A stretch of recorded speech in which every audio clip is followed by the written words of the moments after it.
My name is Scott Challoner, and you are listening to the Leaders Council podcast for the people who run the country and the people who keep the country running.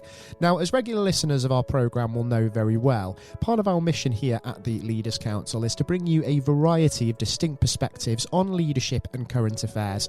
And to this end, I'm delighted to welcome Ben Barnard onto today's programme. Ben, welcome. Oh, thank you very much for having me. It's a pleasure, Ben. And just for those listeners that may not be familiar with him, Ben is director at Mossy Rock Ltd, an organic gardening, landscaping, fencing and property maintenance business. Now, obviously that is quite a broad spectrum of things that you're doing within the industry, Ben, but also there's large-scale efforts from you at the moment to actually be more sustainable within the landscaping sector. And I just wanted to get more of an idea as to what sort of activities that you're doing to sort of help really promote that side of things. So our kind of bread and butter is garden maintenance, and we do everything from small gardens up to large kind of stately homes and gardens like that. So we employ a range of techniques, and we use a range of tools to try and minimise our use of chemicals and promote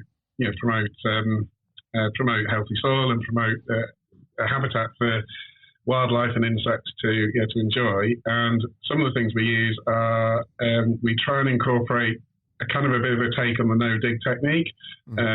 So when we look after the borders, we will not deep dig any borders. We will chip over the top kind of 1 to maybe 2 inches, and that means that we can work really quickly. We can weed really quickly, and it doesn't disturb the soil structure. So the layers in the soil stay there, and the theory is, which I agree with, that plants grow stronger and healthier. And the healthier and stronger a plant is, the more it can ward off attacks by aphids or other insects. So yes, we promote that. We use products such as neem oil, which is used in the healthcare and beauty industry a lot. Mm-hmm. And that is a great story behind that, where there was some locusts were, I think it's in Madagascar somewhere, but locusts were attacking the area, and they stripped the vegetation from the local area, and they stripped everything apart from the neem tree. And it's the oil from that tree that is incredibly bitter. I've tasted it. It's horrendously bitter, and it has lots of properties. It's a fungicide and insecticide, and so that does wonders. It doesn't harm pollinators. So we apply that to roses to treat black spot, for example. We treat whitefly and greenfly infestations with it. It doesn't harm pollinators, doesn't harm your pets. We have a whole lawn care program which uses organic products, and we've invested heavily in the foam stream machine, which uses boiling water, but it's insulated with this foam, which just dies down. That's made from natural sugars and plant extracts, and that kills weeds just using boiling water. At any time of year, the heat goes down to the roots and destroys the plant that way without using chemicals. So yes, we've invested heavily, and we've also employed a huge range of techniques to make sure we're looking after everything from the soil to pollinators to the plants to how we control weeds. Yeah, and with regards to sort of the use of chemicals, what is sort of the motivation around trying to cut down on that? Because I guess from what you sort of hinted, I mean, it's the fact that chemicals obviously aren't just harmful to the pests that could pose a risk to certain plants, but it's also what else it risks. I mean, it's like it harms pollinators and it harms other insects that actually are going to be beneficial, doesn't it? It does, and you see a lot of contractors, a lot of gardeners, I think, use it far too liberally. Don't get me wrong, I think it has a very important part to play in landscape management and in the landscape industry. I don't think the industry can work, certainly with the price of things at the moment. You've got to be sensible with the use of it, but it's not for the way we view it. We do use chemicals, but it's our last resort. We go through a whole list of other ways to treat weeds to avoid using any sort of chemical. So it does have its place, but it does come with consequences, and they are used too liberally at the minute. They can run off into water sources and pollute rivers or standing water. whether that's in puddles, and the science behind it dissolving is not very strong from what I've read. It harms pollinators, which is it's obviously not very good. The soil life within the soil, which is the lifeblood of anything that's growing. It's again, the science behind it is it's very ambiguous for both sides, but it does. In my opinion, from what I've seen as well, it does harm the soil life. And regardless of the argument for either side, there are better practices that improve soil life, and that is, you cannot deny that. But science behind that's incredibly strong, using mulches and like techniques like we do, where we just tip over the soil, where it benefits and improves the soil life. So why you wouldn't use these techniques, I don't know. But it just takes, rather than going for the easy option every single time, people need to take a step back and actually view it as a last resort rather than the first resort. Yeah, so if sort of the science that's in favour of chemical usage is very, very thin, what is actually stopping sort of there being not necessarily a ban on chemicals, but essentially a reduction in its usage? Do you think it's because, as you've outlined there, that it is just the easy option, and that's why there is a little bit maybe of a pro-chemical agenda of sorts within the industry? Yeah, I think it is the easy option, and I think to change from it, there needs to be a lot of investment. So, like our foam stream machine, that costs you tens of thousands of pounds. It's a lot slower it is commercially viable, but it is a lot slower to use than just walking around with a knapsack with some fairly cheap chemical in it. And applying that. So I think there's a lot of it. There's how many sites you can treat in a day, how many people you're going to employ to treat these sites, what your investment in machinery and maintenance and product to run those machines are. It requires a lot of thought and a lot of commitment to do.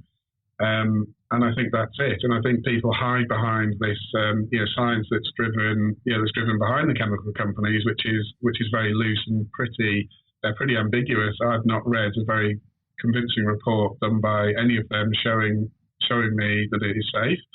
It's obviously not safe with all the markings that come on it and all the very, very obvious stuff. But to go to an alternative, it's a huge step up and a huge investment, and it'll take a lot of planning to get to a point where it becomes easy to maintain without using chemicals. So I think that's the barrier. That's the barrier to entry. And I think there's a lot of education to be done around it as well in terms of what options are available. So I think it mainly comes down to time. People just don't have the time, and especially the finances.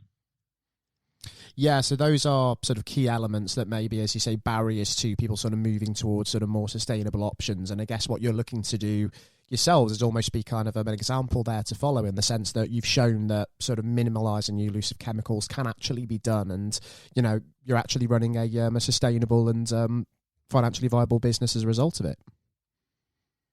Yeah, exactly, and it can be done. Small gardens is easy to do on. Larger gardens, we look after Ripley Castle's grounds.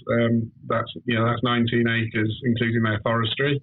And the use of chemical there is minimal, and we use that on mainly just kind of gravel surfaces, and we don't blanket spray, we'll only spot spray, and we come out and we use our foam stream if we can, as much as humanly possible, and that it does wonders.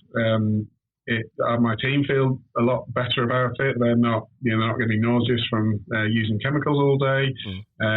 They love the fact that they can just go in and do it. We've had weed trouble. There's a main peony border, and they've had an issue for years with weeds growing at the base of the peonies.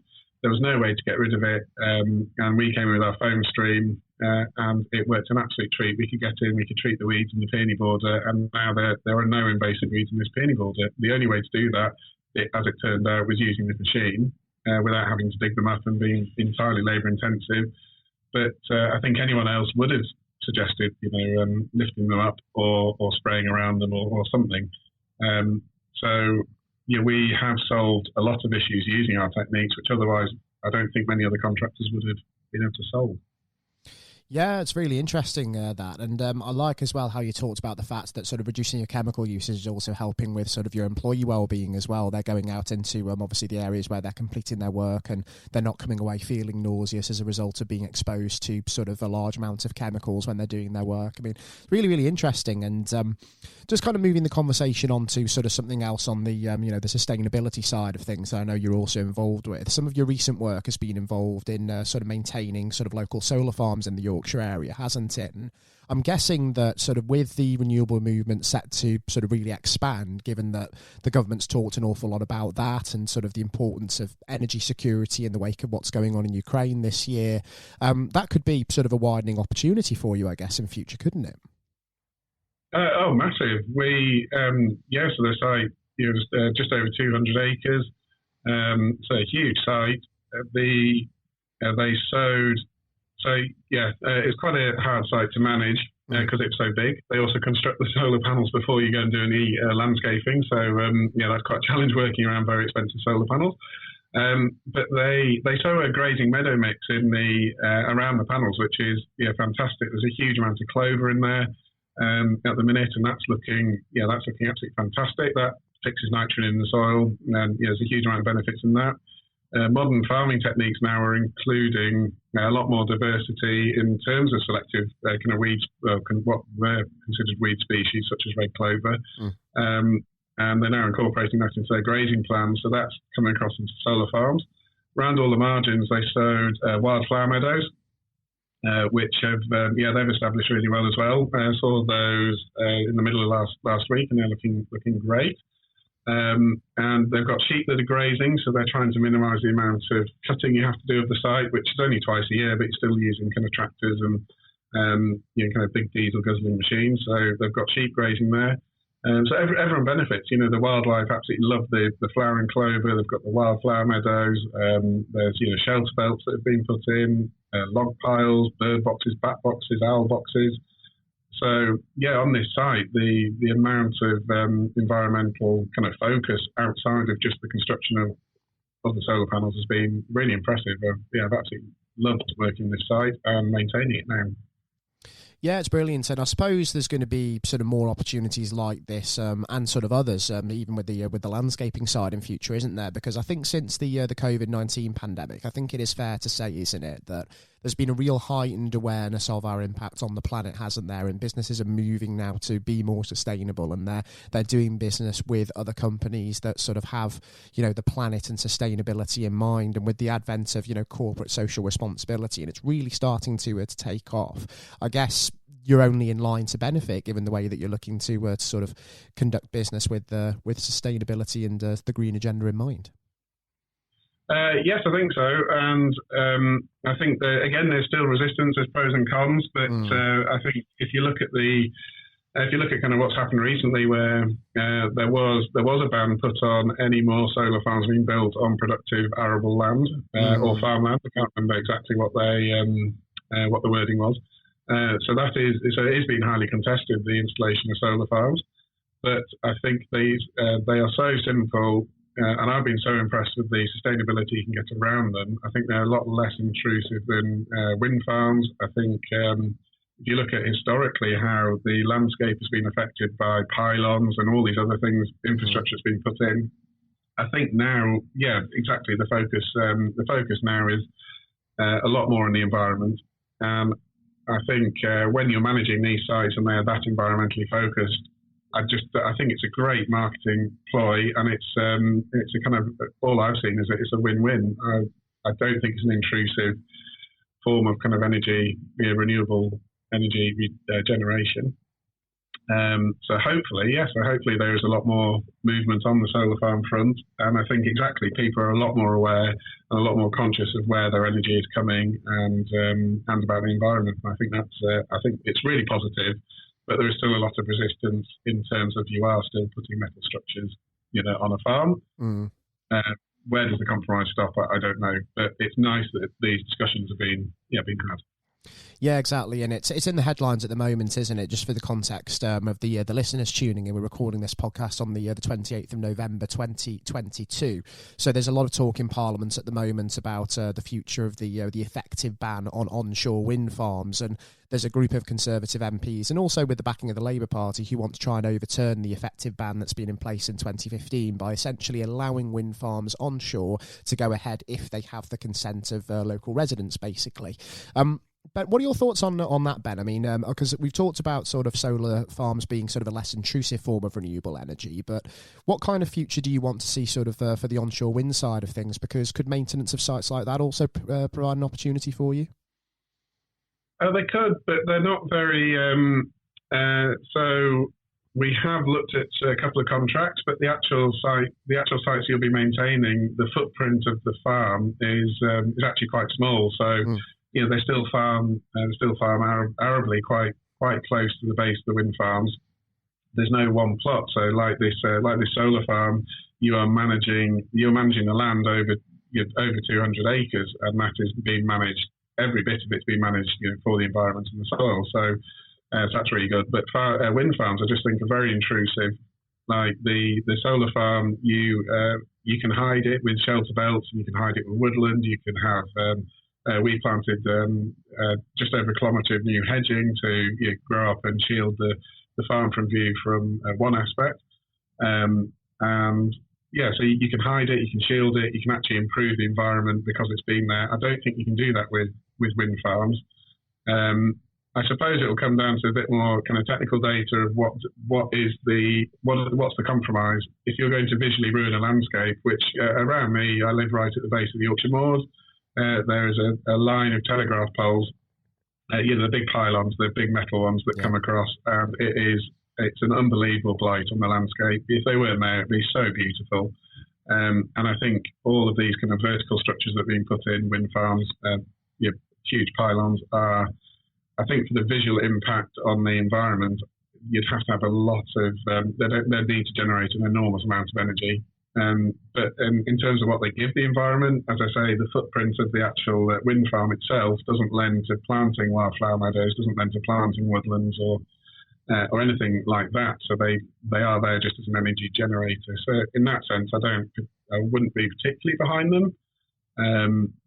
But I mean, a solar farm in Yorkshire, you could argue that how much is that going to generate as well. So, but as I say, from installing and maintaining it, I've been very impressed by the amount of the environmental kind of infrastructure we've had to put in has been enormous.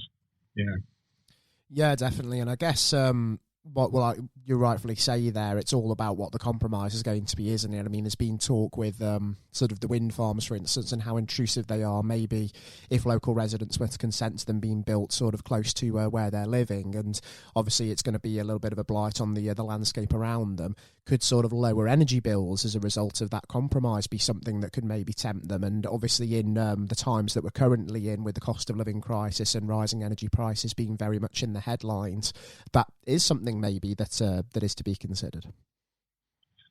It is, but I think a lot of it's very short term thinking. So if you were to react emotionally to the cost of living crisis and we need more energy, and you just don't know how long that's going to last. And I think the environment is there well beyond not only our lifetimes, but well beyond humans will be on the earth. And the fact that you're going to erect something which will be there for hundreds of years as a blight on the landscape to solve what may be a decade-long problem, I think is it's just not worth it. So, I think at every stage, every option needs to be considered, and the pros and cons weighed up. But I think there needs to be some kind of long-term vision in there as well. And I think just throwing up eyesores certainly, I think is I mean, it's happened before in the past. It's all around me at the minute, right on the edge of a national park. I mean, literally within kind of 50 metres of the national park boundary, and there's huge steel pylons. And it is, in my opinion, I mean, very short-sighted. It's just so ugly. And that's there for however many hundreds of years. So, yes, I think in that sense, I think they're a huge con. And the positive of it, it might lower energy bills, but are there other solutions which would fit the bill a lot better?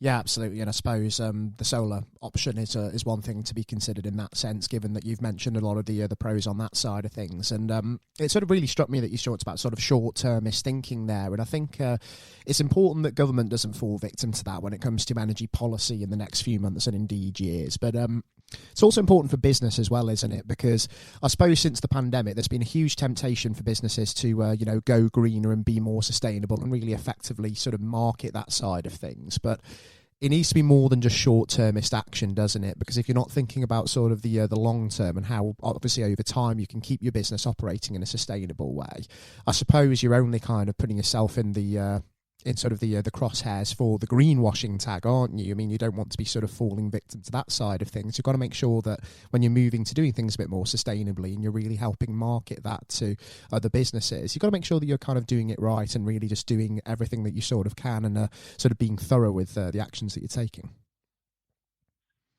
Yes, you do, yeah. And I think one issue that we've been trying to plug and work with people a lot more are, say, new build housing developers. We've gone and done a lot of work for them. So whether that's a bit of hard landscaping or whether we design some plots or install some fence, whatever they're asking us to do.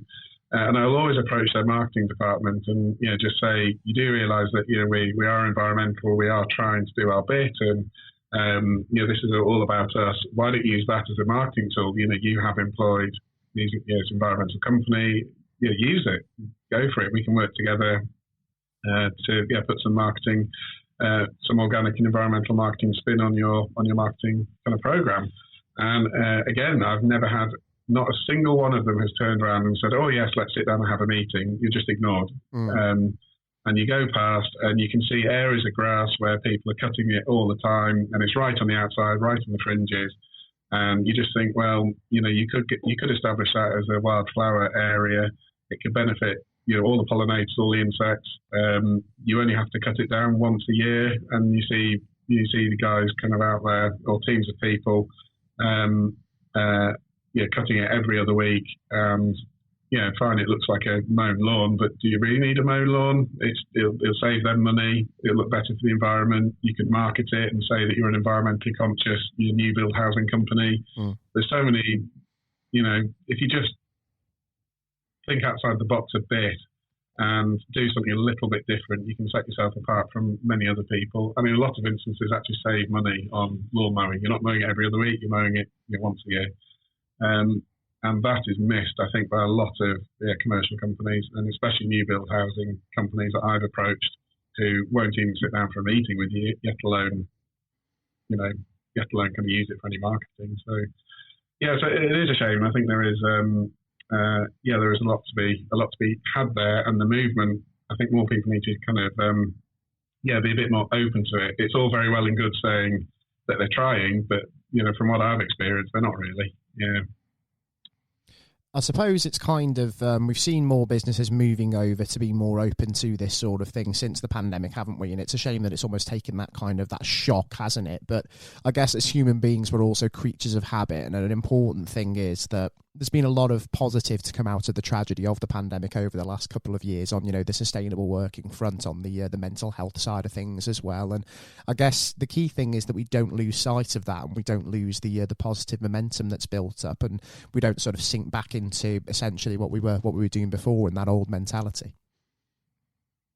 Yeah, I think that's vital. I think, but as you said, I think the issue is it's creatures of habit, and when you're running these big industries and big businesses, the people that are making the decisions, they are so busy, and the modern way that we work, we are under so much pressure all the time, and you're expected to perform, however long. Like, just keep working all day, doesn't matter, just keep going.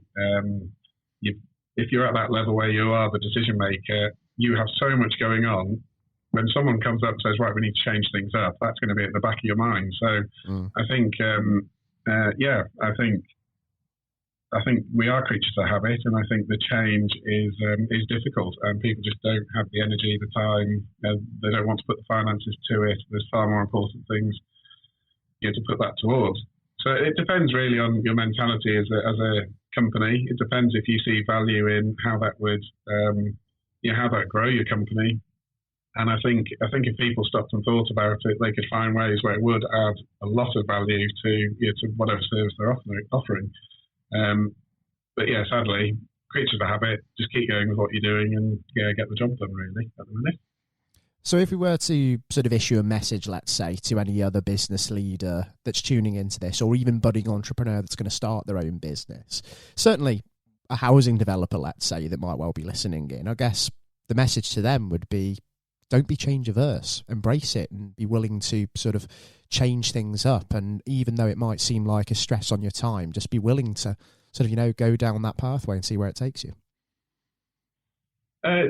Yeah, exactly. I think long-term visions are the most important factor of should be the most important factor in any decision that happens in the environment, and that could be anything from would you put a hard surface down over a soft surface? Because if you're putting a hard surface down, you're blocking light, you're destroying the soil structure, the soil life within it. If you're putting a soft surface down, at least that life can kind of keep going. And all these little tiny decisions that need to be made can be, whether you're going to put a lawn or a wildflower meadow somewhere, every little bit helps.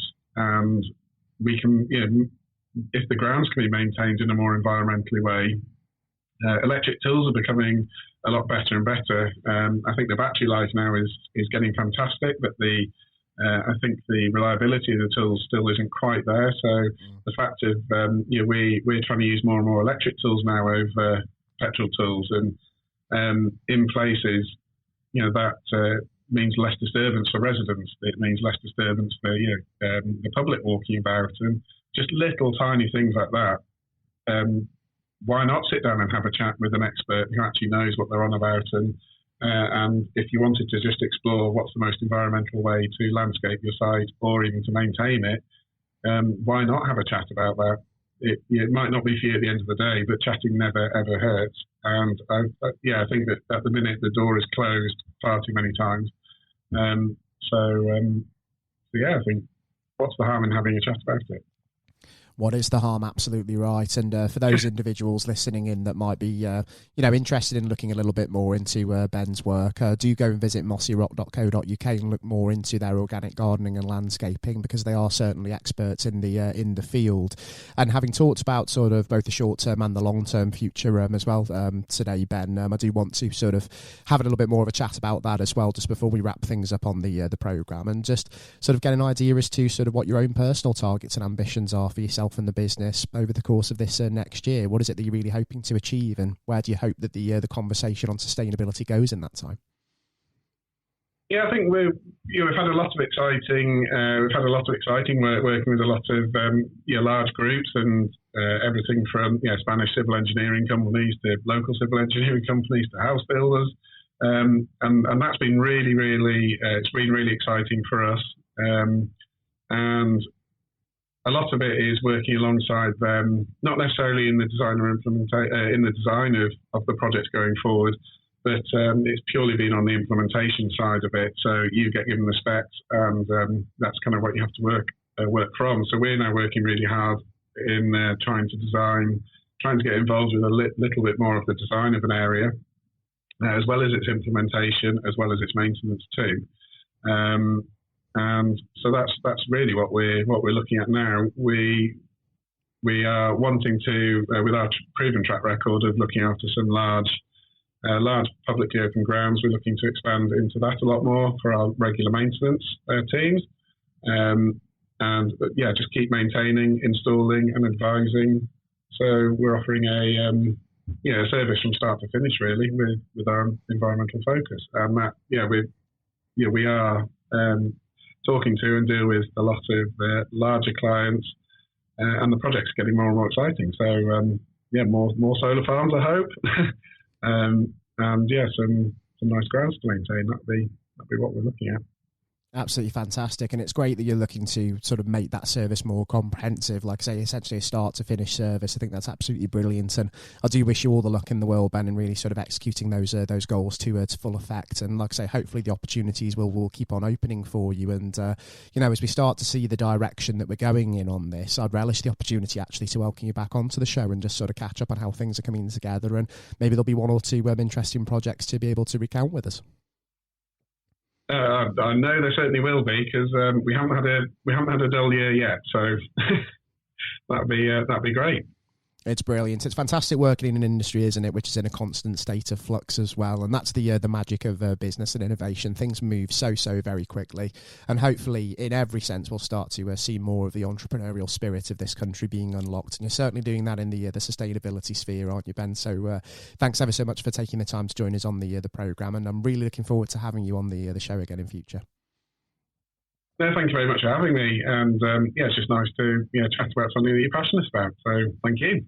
It absolutely is. And for anybody that's listening into today's podcast, if you are impassioned by some of the issues that we have discussed today and you have your own opinion to share with us, then you can obviously leave a comment. That's via leaderscouncil.co.uk/contact-us. And if you want to leave a question for us or Ben, then of course we'll forward that question directly on to him if it's directed to him or his business.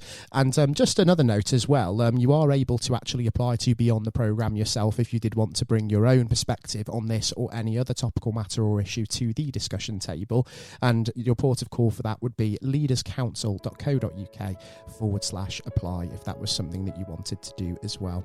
For now, I do hope that everybody listening in has thoroughly enjoyed the interview with Mossy Rock's Ben Barnard today on the Leaders Council podcast. I've been your host, as always, Scott Challoner, and until next time, when we'll be back with a whole new perspective on leadership and current affairs, please do take care all, and goodbye.